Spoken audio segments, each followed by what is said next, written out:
Hello and welcome to Marina Bay for highlights from the Singapore Grand Prix, the fourth round of the 2024 Formula SimRacing World Championship. I'm Edward Hunter and here's all of the breaking news.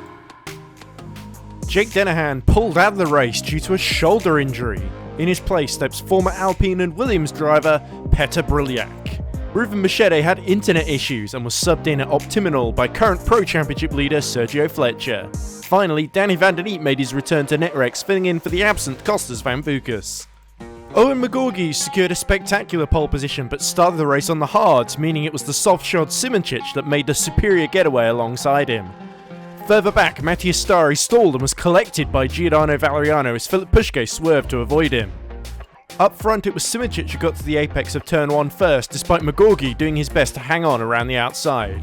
Janos Braxok similarly found himself being jumped for third by joint points leader Yannick Bock. The other points leader Manuel Biancalida was challenging Jan Grankvist for 7th into turn 7 but was fended off by the Super Venturi.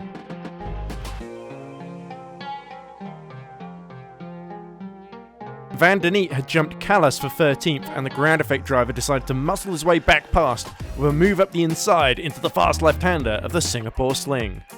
Callas completed the move cleanly to pass the Netrex, but pandemonium was about to unfold on the Anderson Bridge as Matthew Williams was punted around by Grankvist, leading to a huge logjam which eliminated Alex Siebel, with his teammate Janice Jordan being unable to avoid him in time as front wings flew off left, right and centre. Cosmo Prosciutto ended up being launched into the air and landing on top of Fletcher and Callas in a separate incident, as Williams and Van den Eat both escaped unharmed and soon began to fight each other, with George Zalagianis also escaping contact. Valeriano then found Lalu making a move on him at turn 16 despite neither having much in the way of front downforce. 8 cars pit for repairs at the end of the first lap, but Callas' race would soon come to a screeching halt, crashing out rather than facing the indignity of being lapped. Fletcher made it a little further before he lost the rear end at the final corner, smashed into the wall, and crossed the line backwards with his car once again in pieces. Simoncic, meanwhile, had decided to pace himself in the lead and was building a train of cars behind him. On lap 8, Stavros Muzeidis dived up the inside of Pushke at turn 7, but the Netrex driver was far too late on the brakes and found himself off track and relinquishing 10th back to the Evo. Zalagianis was ahead of them, but his race would yet again come to a premature end on lap 13 as he was disconnected for the second race running. Biancalida was first of the leaders to pit on lap 15, followed a lap later by Van den Eat and Williams. McGorgy and Braxok decided to both pit at the start of lap 17 to put pressure onto Simoncic, but they were both within undercut range of Biancalida, who jumped the Brabham and saw the race clutch driver emerge right alongside him. McGorgy seemed at first to have held track position, but then the DRS opened and Biancalida went through at the turn 6 kink, creating a major problem for the Englishman. The following lap it was McGorgy's turn with the DRS, but Biancalida defended the inside, forcing the race clutch off track, much to his consternation. Simoncic then pit at the start of lap 19, and all the battling behind meant he'd been able to overcut to stay ahead of McGorgy. The race clutch driver was setting up a move on Biancalida, this time going all the way around the outside of the VEM at turn 7. Despite some contact over the curb, he completed the move into turn 8. Unfortunately, Grankvist's rough day was about to come to an end, with the Super Venturi driver losing the back end at the final corner and slamming backwards into the wall. Incredibly, Simoncic being stuck behind Muzeidis meant he was overcut by Bock for the lead on lap 20, with the second Raffer of Michi Hoyer also emerging alongside and passing Biancalida. With the DRS in play, the yet-to-stop Muzeidis wisely moved aside for Simoncic and McGorgy, freeing them up to chase down Bock as Braxok pit for more hards at the end of the lap. After a stop for some soft tyres, Muzeidis then embarrassingly spun at turn 8 on lap 34, dropping him from 6th down to 11th as the Greek driver narrowly avoided reversing into his teammate Van den Eat. The Dutchman then came in for his own stop and sped on the pit entry before tapping the retired Optiminal of Fletcher.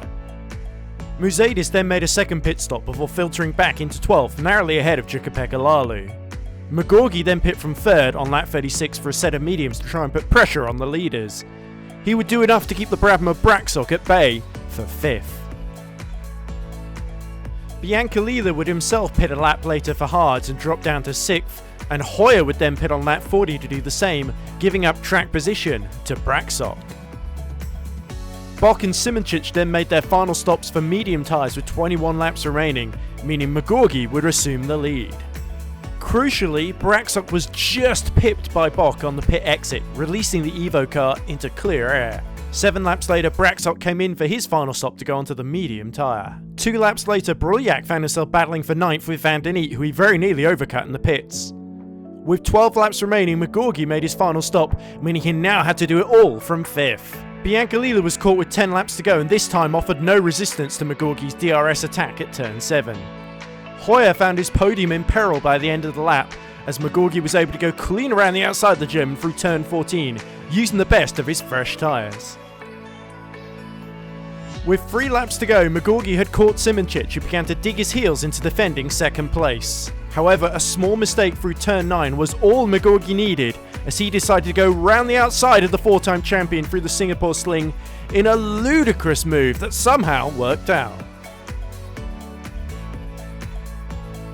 Magorgi would push for all he was worth, but Bock had just enough in hand to hold on and take his first victory in FSR, and Evolution's first win since 2021 after a brilliant tactical drive.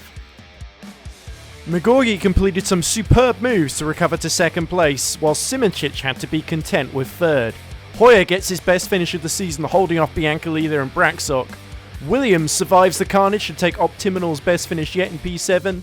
Jordan was a disappointed 8th though, ahead of Van den Eet and super sub Brulyak.